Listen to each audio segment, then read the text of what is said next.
Hello दोस्तों, आधार study में एक बार फिर आप सबका हार्दिक स्वागत है। दोस्तों, जैसा कि आप सबको पता चल गया होगा कि रीट की जो एग्ज़ाम है वो 26 सितंबर 2021 फिक्स कर दी है। 26 सितंबर 2021 को आपके रीट की एग्ज़ाम होने वाली है।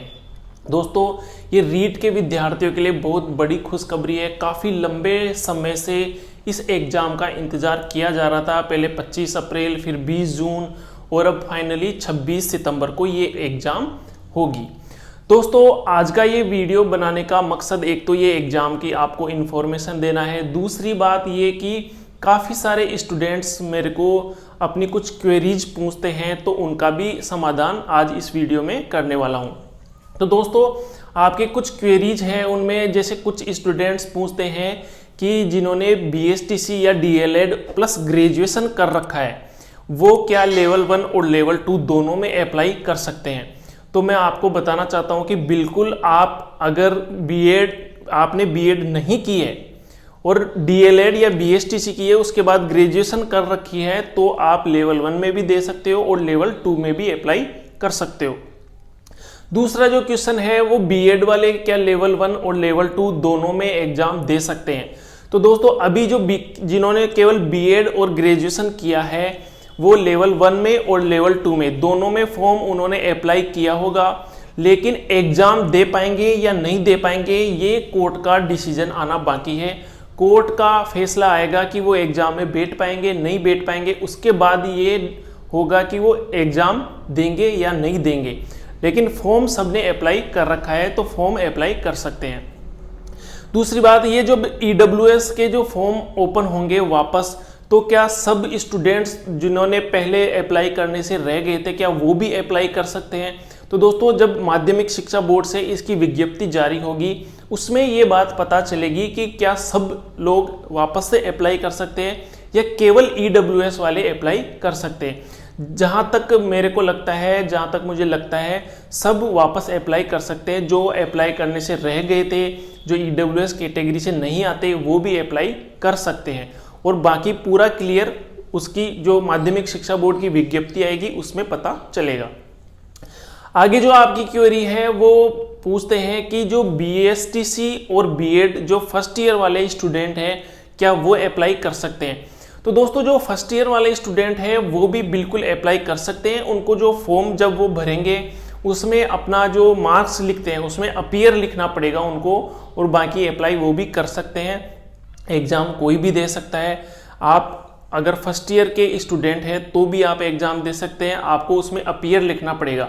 लेकिन आपकी जो योग्यता एलिजिबिलिटी है वो इस बात से निर्धारित होगी कि आपका जो 2 वर्ष का जो पाठ्यक्रम है बीएसटीसी का या बीएड का, या 1 वर्ष का जो बीएड का है, उसका फाइनल रिजल्ट जो है वो रीट के रिजल्ट के आने से पहले आ जाना चाहिए। अर्थात जब रीट का रिजल्ट आएगा उससे पहले आपकी ये जो शिक्षा में जो डिग्री है, चाहे बीएड हो बीएसटीसी हो, वो कंप्लीट हो जानी चाहिए, उसका रिजल्ट आ जाना चाहिए, तब वो एलिजिबल उसमें हो पाएंगे। बाकी अगर एग्जाम में ही बैठना है, एक्सपीरियंस के लिए बैठना है, तो एग्जाम आप दे सकते हो।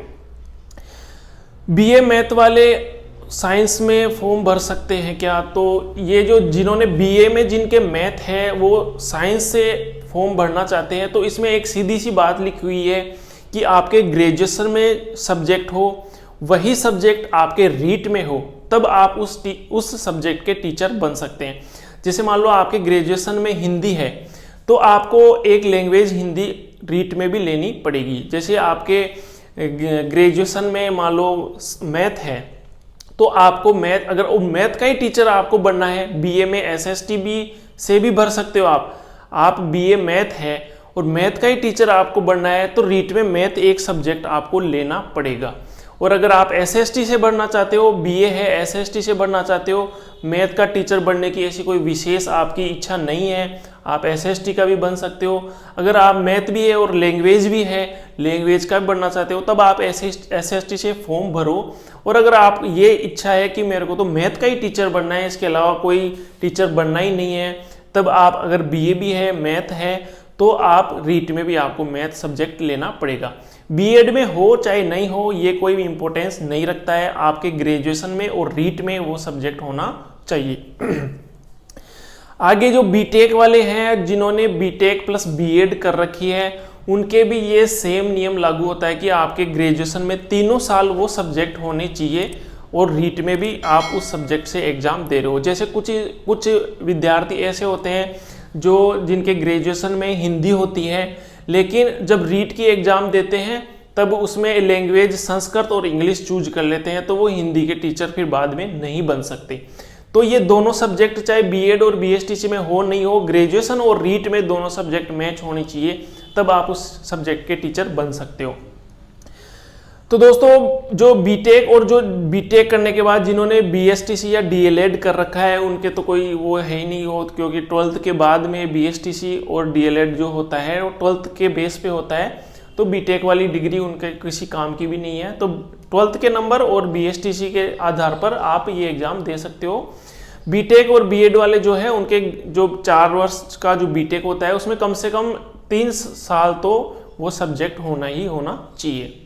तो दोस्तों, ये आपकी कुछ क्वेरीज थी। इसके अलावा अभी भी आपके मन में कोई डाउट रहता है तो आप इस वीडियो के नीचे कमेंट कर सकते हैं। अगर आपकी किसी समस्या का समाधान हुआ है तो वीडियो को लाइक ज़रूर कीजिएगा, वीडियो को शेयर ज़रूर कीजिएगा, और कोई डाउट है तो वो भी मुझसे आप पूछ सकते हैं। बाकी आपको तैयारी अब जी जान लगाकर स्टार्ट कर देनी चाहिए। 26 सितंबर को ये एग्ज़ाम होने वाली है, बहुत बड़ी खुशखबरी है। और ये जो एग्ज़ाम है ये 3 साल बाद फिर वापस आएगी, तो अभी तैयारी नहीं करोगे तो 3 साल फिर बैठे रह जाओगे। तो अभी मौका आपके हाथ में है, मौका जाने नहीं दे और अपनी तैयारी जी जान से चालू कर दे। ठीक है दोस्तों, मिलते हैं नेक्स्ट वीडियो में, तब तक के लिए धन्यवाद।